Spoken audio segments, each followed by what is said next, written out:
오늘 여러분들과 함께 살피는 이 말씀, 저희가 지금 사도행전을 쭉 보고 앞으로도 계속해서 보게 될 터인데요. 이 사도행전 안에는 커다란 두 가지 중심 주제가 담겨 있습니다. 그 한 가지는 성령 강림이고 또 한 가지는 바로 교회에 관한 것입니다. 성령 강림에 관한 이야기는 저희가 지난주까지 살펴봤고요. 그러면서 이제 교회에 대해서 살펴볼 터인데, 그 내용은 복음 전파와 함께 시작된 이 교회의 탄생, 그리고 그 교회가 점점 성장해 가는 이러한 내용을 우리가 살피게 될 것입니다. 주님께서 제자들에게 약속하여 말씀하셨죠. 마태복음 28장 19절과 20절에 그러므로 너희는 가서 모든 족속을 제자로 삼아 아버지와 아들과 성령의 이름으로 세례를 베풀고 내가 너희에게 분부한 모든 것을 가르쳐 지키게 하라. 볼지어다 내가 세상 끝날까지 너희와 항상 함께 있으리라 하셨다. 모든 민족을 제자로 삼으라는 이러한 명령을 주셨어요. 또한 사도행전 1장 8절에서도 오직 성령이 너희에게 임하시면 너희가 권능을 받고 예루살렘과 온 유대와 사마리아와 땅끝까지 이르러 내 증인이 되리라 라고 말씀하셨죠. 이러한 약속의 말씀이 성령님의 일하심으로 성취되어지는 모습이 바로 이 사도행전 안에 잘 담겨 있는 것을 보게 됩니다. 사도행전 3장부터 7장까지는 바로 예루살렘을 중심으로 복음이 전파되는 내용이 기록되어 있습니다. 8장부터 12장까지는 온 유대와 사마리아에 전파되는 복음에 대해서 기록이 되어 있고요. 13장부터 마지막 28장까지 그 안에는 땅끝까지 전파되는, 그 중심에는 사도 바울이 있죠. 사도 바울의 전도여행 그리고 로마 여행을 포함해서 복음이 어떻게 땅끝까지 전파되고 있는지에 대해서 이 복음의 확장성을 기록하고 있는 것을 보게 됩니다. 주님께서 약속하셨던 그 말씀처럼 교회는 이렇게 성장을 해갔어요. 양적으로도 성장을 했고 질적으로도 성장을 해갔으며, 그리고 그것은 팽창되어서 한 지역에 머무른 것이 아니라 온 세계에 그 복음이 편만하게 되었습니다.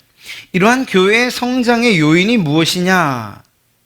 교회는 과연 무엇을 먹고 자란 것일까? 하는 이러한 질문을 가지고서 오늘 말씀을 나눠보고자 합니다. 교회의 성장연구소, 세미나 등등 얼마나 많은지 알 수 없어요. 그런데 지금 이야기되어지는, 이렇게 회자되어지는 교회 성장에 관한 이야기들과 오늘 이 사도행전에서 이야기하고 있는 성장의 그 의미와 그리고 그 내용은 사뭇 다른 것을 보게 됩니다. 어찌 보면 지금은 가장 중심적인 것, 정말 가장 중심적인 것, 그것들이 배제된 채 단지 수가 어떻게 하면 늘어날까 하는 것에만 온통 관심이 집중되어 있지 않은가 하는 그런 안타까움이 있죠.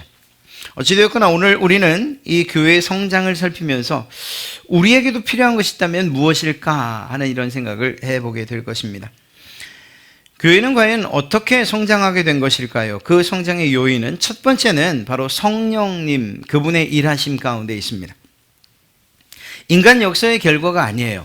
우리 사람의 노력이나 이런 열정만으로 이루어진 것이 결코 아니라는 것입니다. 물론 그렇다고 해서 사람의 열심과 열정 그리고 수고로움을 무시하지 않은 것은 아니에요. 그러나 그것보다 더 크게 역사하시는 성령님의 역사가 있었다는 것을 잊지 말자는 것입니다.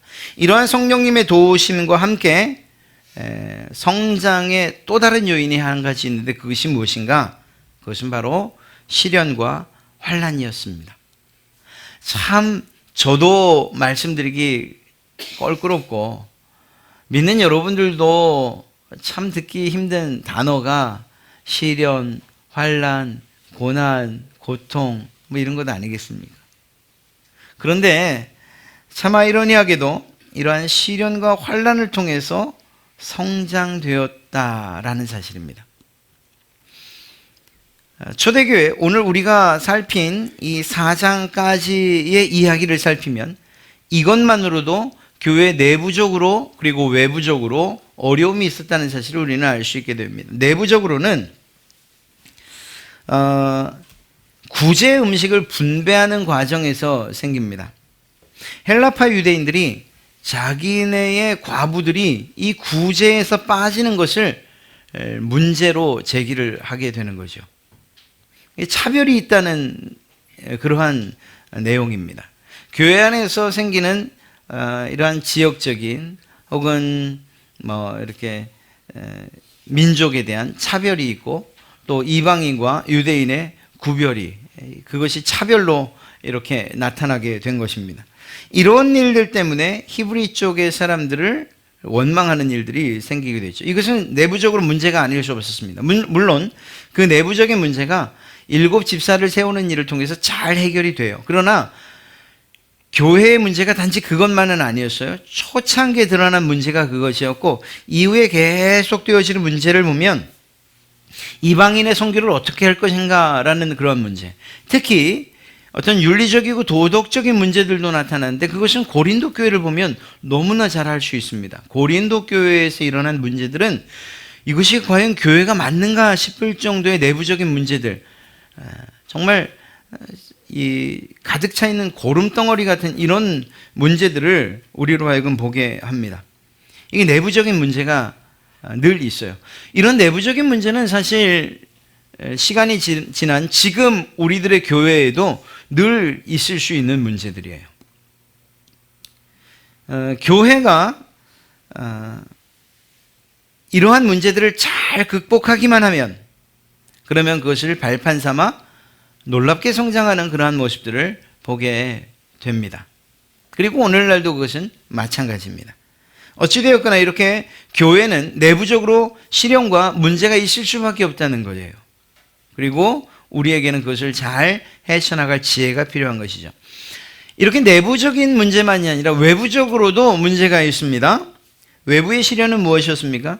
교회와 이방 사람들 간의 갈등이었어요. 특별히 교회 안에서 유대인들과 그리고 이방 사람들의 사고의 충돌, 사상의 충돌, 그리고 또 고집스러움, 이런 것들이 교회 안에서 생기게 됐죠. 이러한 요소들은 밖으로부터 들어온 것이라고 이야기할 수 있을 것입니다. 또다시 또 다른 면에서는 아덴에서 철학자들과의 갈등을 바울은 빚게 됩니다. 그리고 그것은 교회의 문제로서 외부적인 문제로서 작용이 되죠. 교회와 유대교 사이의 갈등도 역시 문제로 교회의 외부적인 문제로 그렇게 작용됩니다. 오늘 우리가 살핀 이러한 3장과 4장에 나타난 문제는 유대인들에게 고난을 당하는 교회의 이러한 모습, 구도 가운데서 보면 정확하게 그 문제를 볼 수가 있습니다. 어찌되었거나 교회는 이러한 시련과 환난 그리고 고난과 어려움을 양분 삼아서 성장하고 확장되어졌다라는 사실은 틀림이 없습니다. 이것은 단지 초대교회의 역사만의 일은 아니에요.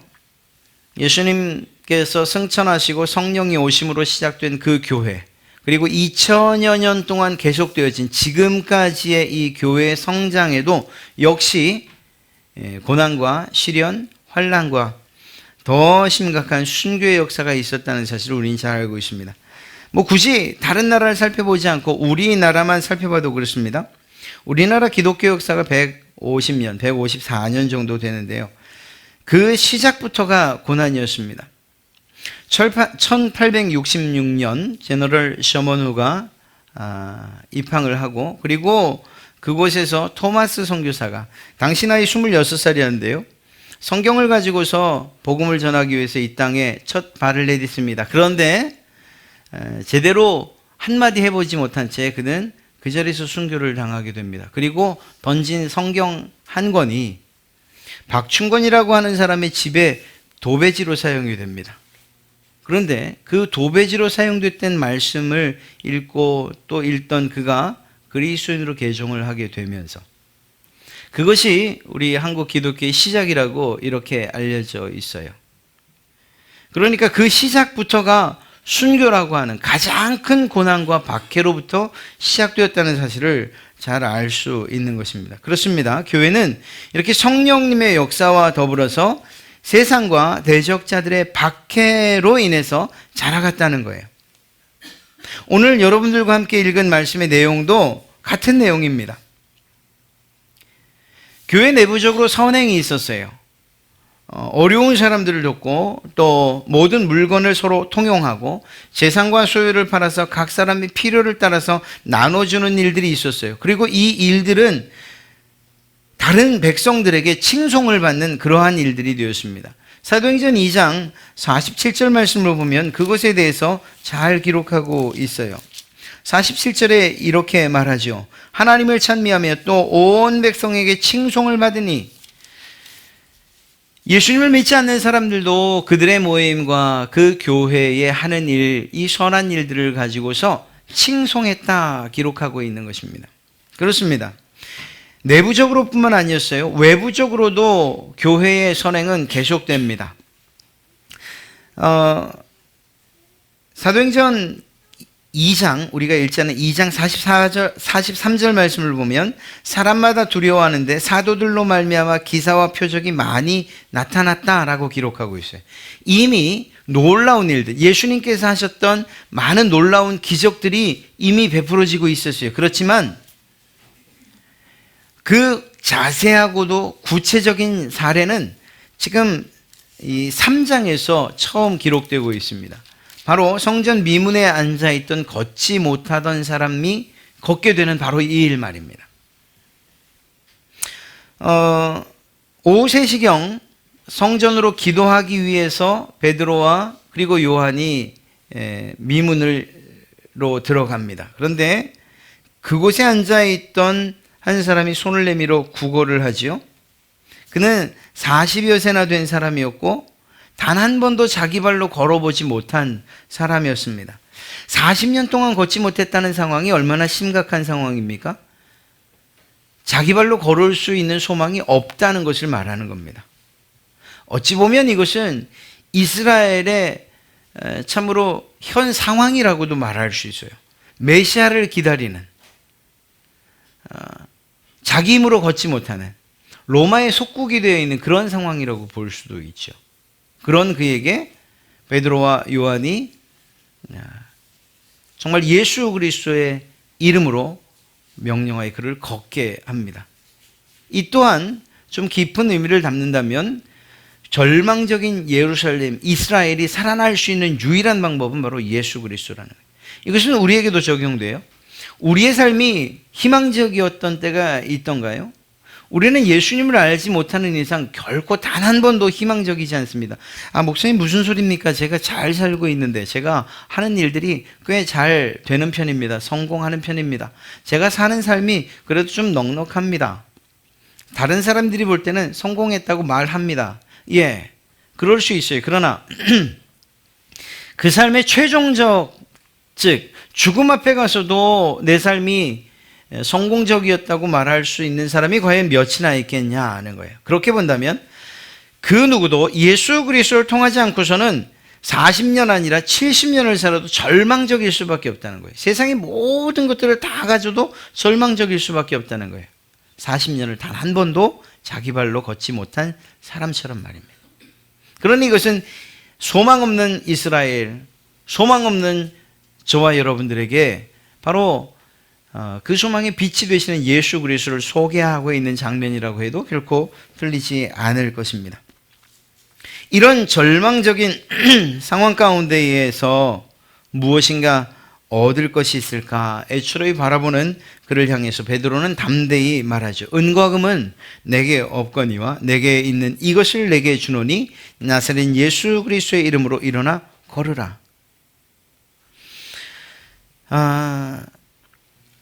구체적으로 기록된 사건 이 한 가지만 보더라도 적어도 교회가 세상을 향해서 해를 끼치는 일들을 하지 않는다는 것을 잘 알 수 있습니다.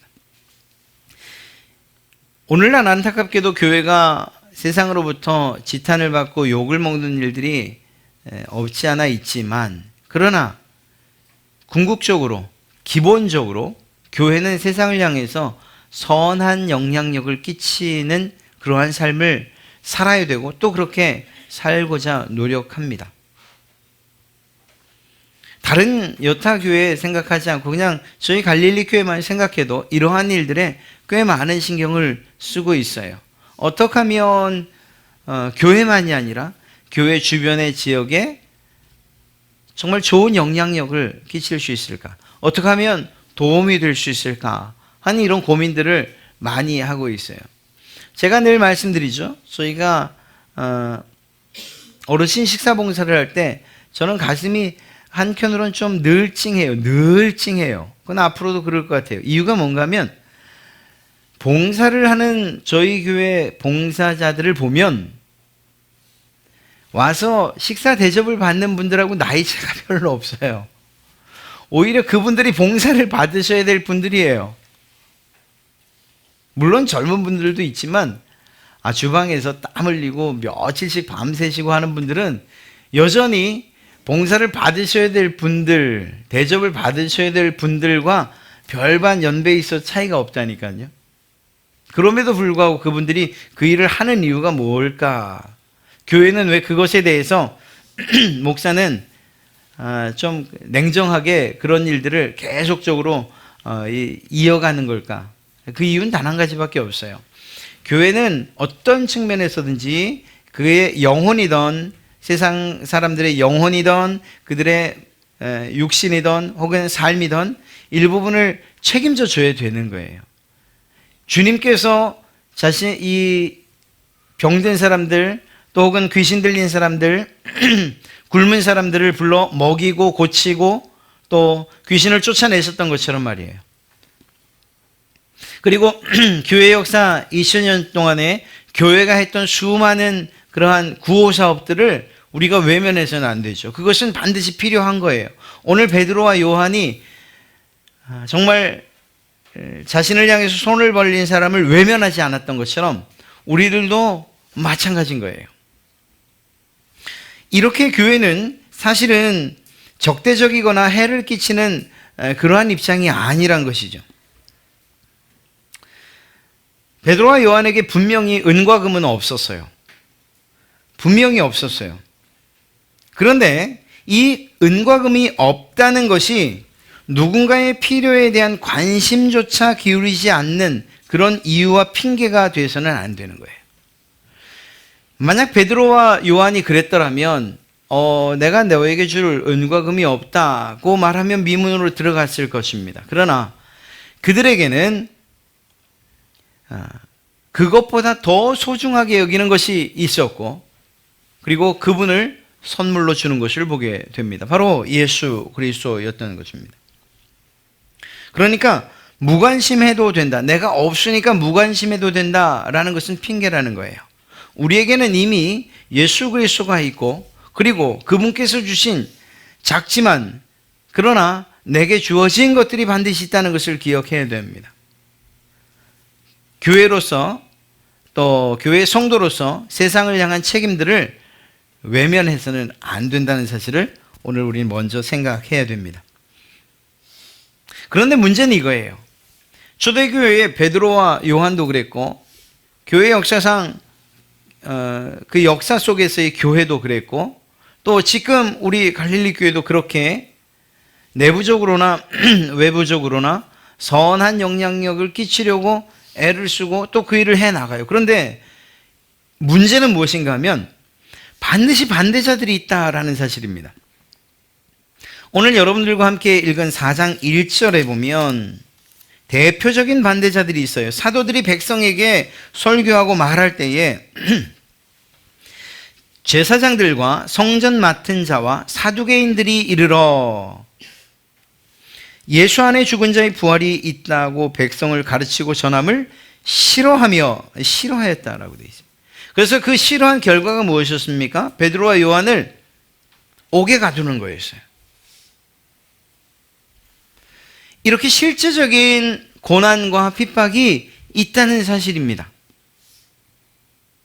교회는 끊임없이, 성도는 끊임없이 그리스도 그분의 제자로서의 삶을 살아가려고, 할 수 있는 대로 주려고, 나누려고, 선한 일을 하려고 하지만, 그럼에도 불구하고 세상은 결코 교회에 대해서 적대적이지 않다는 사실을 잊지 말아야 된다는 거예요. 왜냐하면 이렇게 한 번 적대적이고 그리고 또 우리의 마음을 상하게 할 때 우리가 그곳에서 좌절해서는 안 되기 때문입니다. 오늘 베드로와 또한 요한의 이야기를 살피는 이유가 그것이에요. 사두개인들이 어떤 사람들인가 하는 것을 좀 살펴보면 이 부활에 대해서, 즉 부활이 있다고 백성을 가르치고 전함을 싫어한 이유를 알 수가 있습니다. 사두개인들은 솔로몬 시대의 대제사장이었던 사독의 후손이라고 그렇게 알려져 있고, 그래서 사두개파라고 그렇게 이름을 지은 것입니다. 그들은 성전 관리의 대부분을 담당하고 있었어요. 그런데 그렇게 성전 관리를 하면서 동시에 헬라 사상을 일부 받아들이죠. 그래서 종교를 권력으로 생각했던 사람입니다. 그래서 종교 안에서 자신들의 죄송합니다. 자신들의 지위와 권력을 유지하려고 했던 사람들입니다. 그리고 더더욱이 로마와 결탁을 해서 자신들의 부와 명성을 이어가려고 했어요. 그래서 그들은 귀족적인 그러한 삶을 살았습니다. 그리고 그 삶을 유지하기 위해서 겉으로는 율법을 지키는 척했지만 또 다른 한편으로는 로마와 결탁하고 그리고 권력과 타협하는 그러한 사람들이었던 거죠.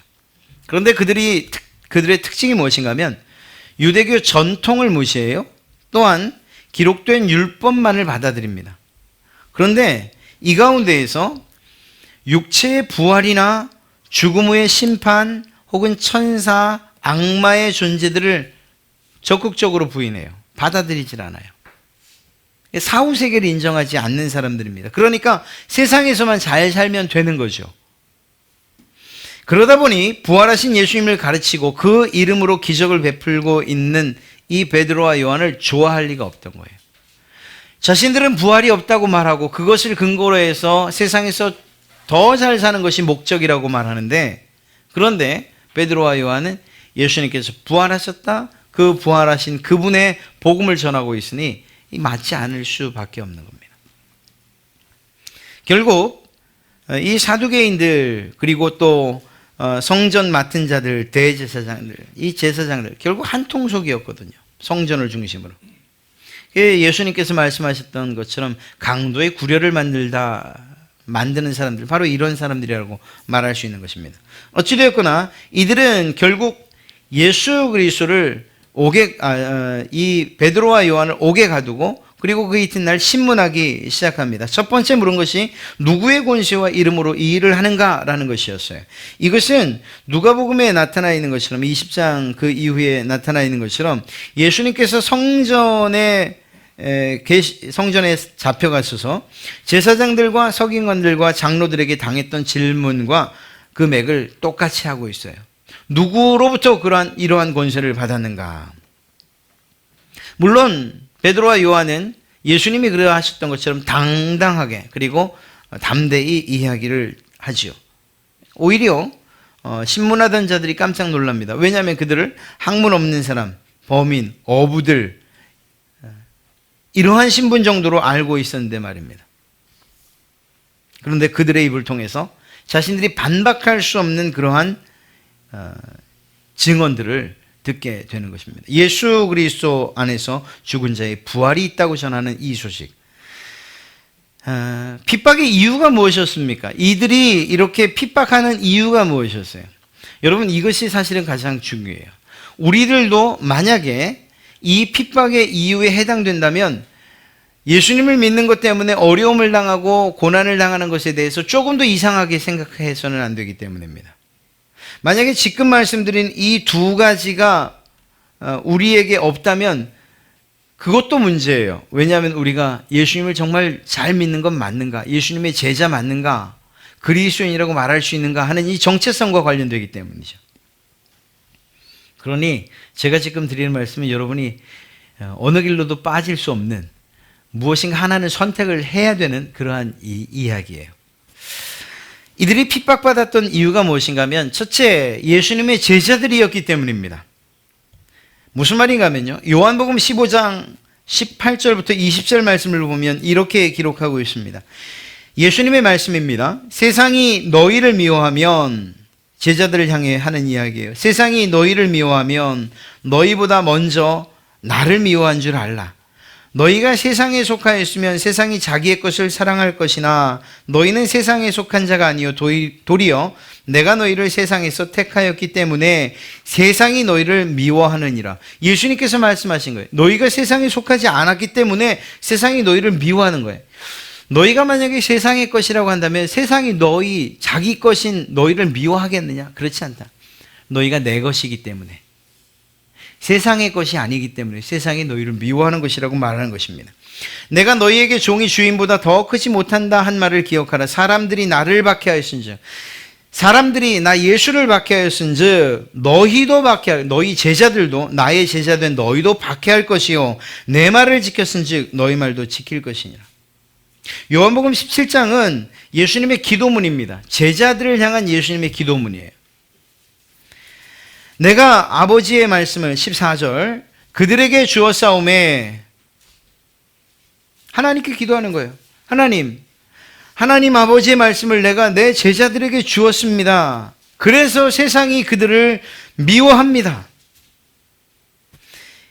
왜냐하면 내가, 예수님께서 하신 말씀이죠, 내가 세상에 속하지 아니함 같이 내 사랑하는 제자들도 세상에 속하지 아니하였기 때문입니다. 그래서 세상이 우리 제자, 내 사랑하는 제자들을 미워합니다. 이 말씀인 거예요. 베드로와 요한이 왜 핍박을 받았느냐고요? 예수님의 제자들이었기 때문이에요. 예수님의 제자가 아니었다면 그들은 핍박받을 이유가 없어요. 2000년 동안의 교회의 역사 가운데 왜 핍박과 환난과 그리고 순교라는 그러한 세상 사람들이 볼 때 처참한 그러한 지경에까지 성도들이 그 자리에까지 갔습니까? 이유가 단 한 가지밖에 없어요. 예수 그리스도의 제자들이었기 때문에, 그리고 그 제자의 삶을 포기하지 않았기 때문에 말이에요. 예수님의 사진을 앞에 놓고 밟고 지나가면, 그러면 살려준다고 말해도 왜 그 단순한 그 행동을 하지 못하는 것이었을까요? 한 가지밖에 없어요. 예수님의 제자였기 때문에 그 일을 할 수가 없었던 거예요. 그리고 그것 때문에 온갖 고문과 그리고 옥외갇힘과 죽음의 자리로 나갈 수밖에 없었던 거예요. 왜 사두개인들이, 왜 제사장들이, 그리고 성전 맡은 자들이 이렇게 베드로와 요한, 그리고 선한 일을 하고 또 모든 백성에게 칭송받는 교회를 핍박하려고 하는 것일까요? 예수님의 제자들이기 때문입니다.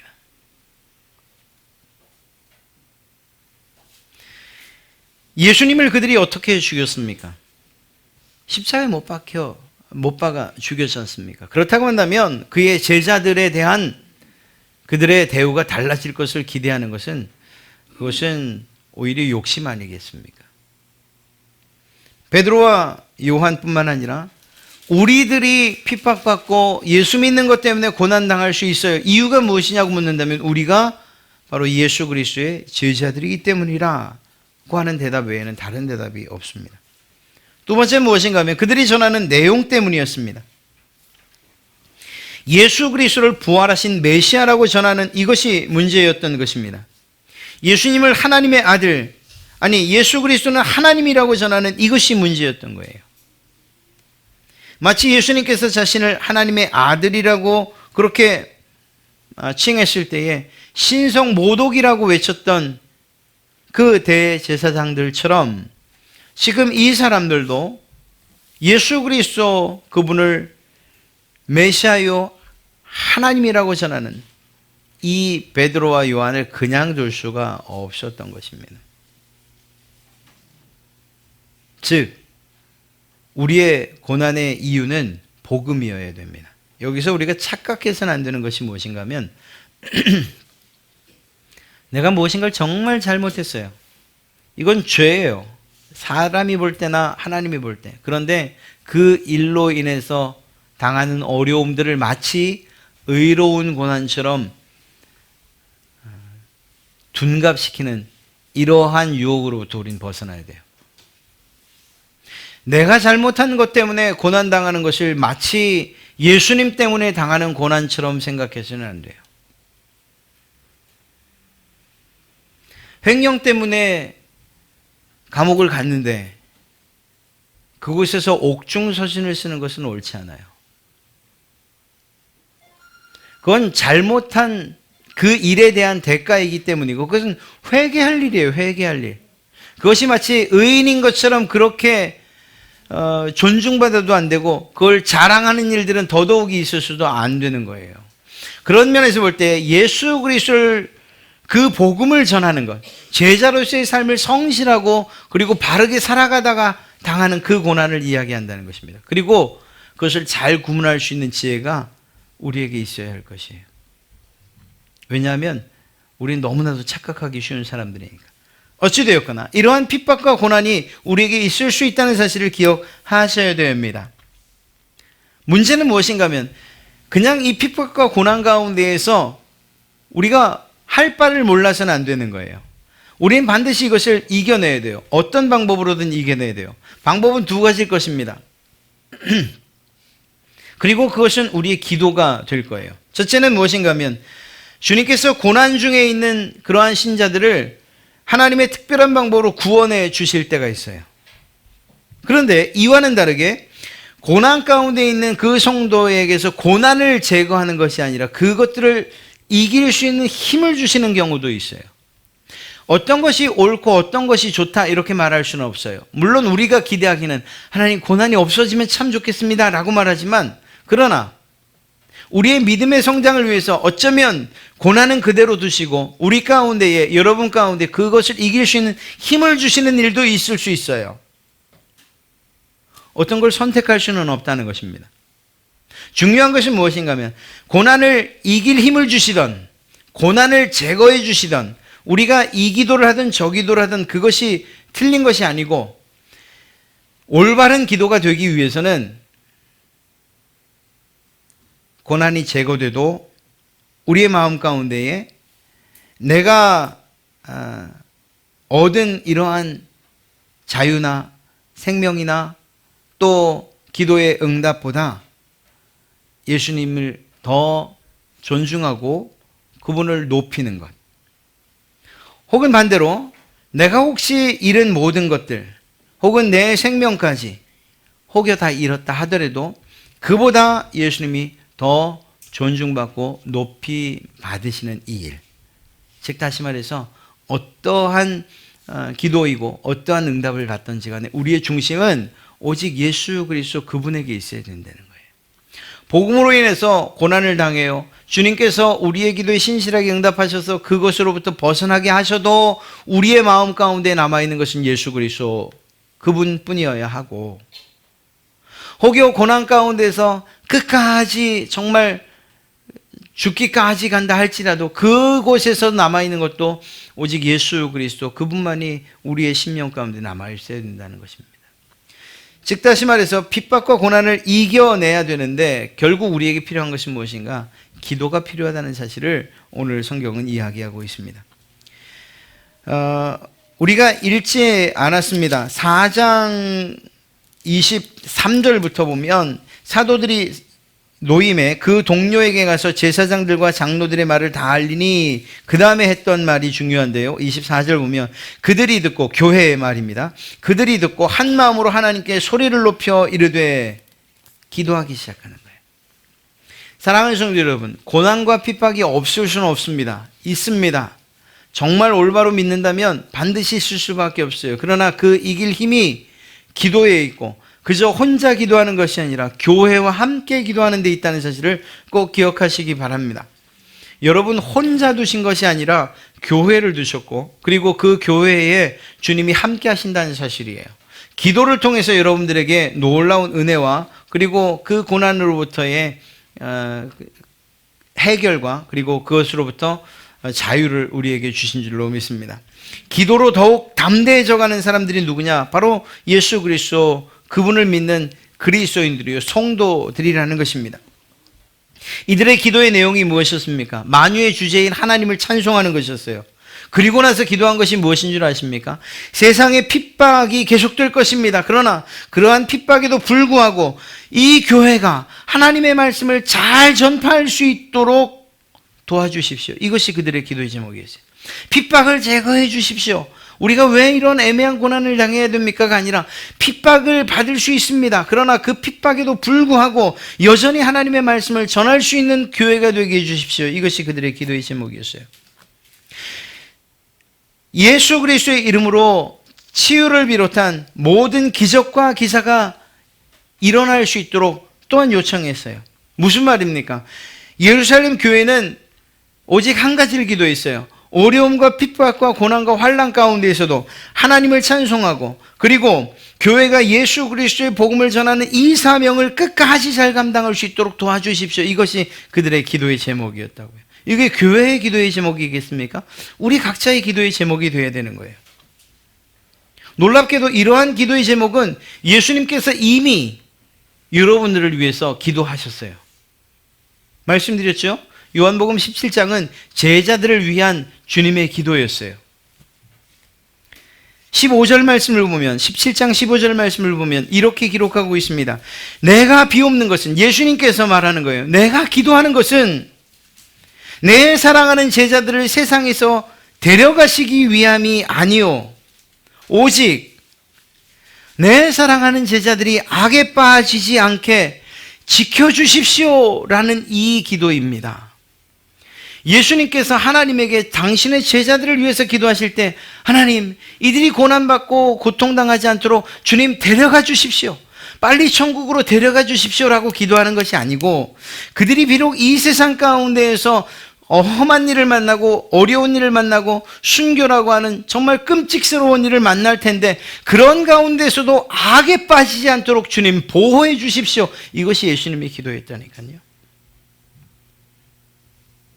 그리고 이어서 한 기도가 무엇인가 하면 20절 말씀을 보면 예수님께서 말씀하시길, 내가 기도하는 것은 이 사람들, 지금 내 눈에 보이는 이 제자들만을 위한 기도가 아닙니다. 이후에 이 제자들의 말로 말미암아서 나를 믿는 그 제자의 제자들, 제자의 제자들을 위한 내 기도입니다 라고 주님은 말씀하고 있습니다. 바로 누구의 기도입니까? 누굴 위하게? 바로 여러분을 위해서 주님께서 하신 기도예요. 그렇게 본다면 이렇게 주님은 기도하시는 거예요. 하나님, 사랑하는 갈릴리 교회 성도들, 내가 기도하는 것은 그들이 고난과 어려움 가운데 있을 때에 이들을 천국으로 데려가 주십시오 라고 기도하지 않겠습니다.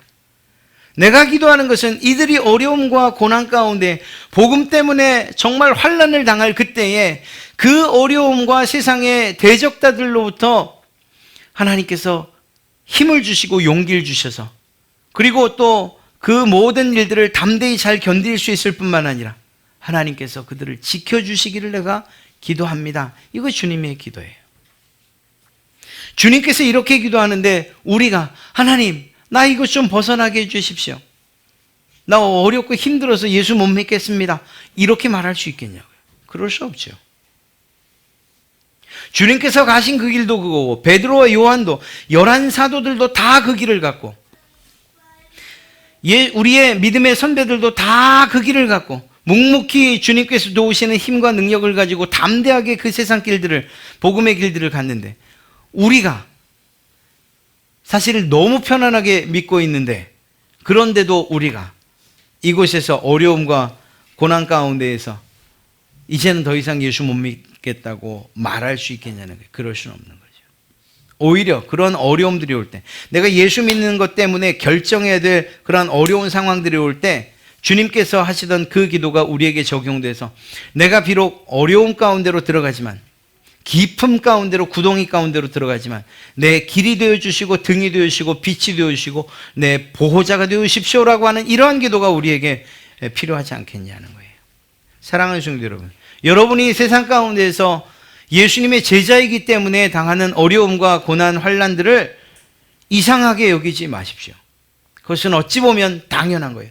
바꿔 이야기한다면 내가 예수님을 잘 믿는다고 말하는데 예수님 때문에 어떤 결정에도 어려움이 없고 세상을 살아가는데 아무런 문제가 없다고 하면 그게 문제인 거예요.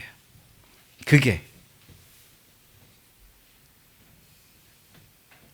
오히려 우리 마음 가운데 아니면 우리의 실제적인 삶에 있어서 내가 예수님 때문에 결정하는 것들이 우리에게 손해가 날 일들이 더 많아야 되는 거예요.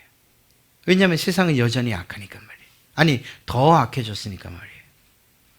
그렇다고 한다면 이제 우리의 마음을 추스리고 내가 걷는 이 그리스도인의 길이 결코 내 마음대로 되는 그 길만은 아니구나. 오히려 어려움과 문제들이 있을 수 있지만 그러나 주님이 나와 함께 하신다는 이 생각과 그리고 주님께서 날 위해서 여전히 드리고 있는 이 기도가 힘이 되어서 세상을 능히 이기는, 담대히 이기는 용감한 그리스도인들이 되어야겠구나.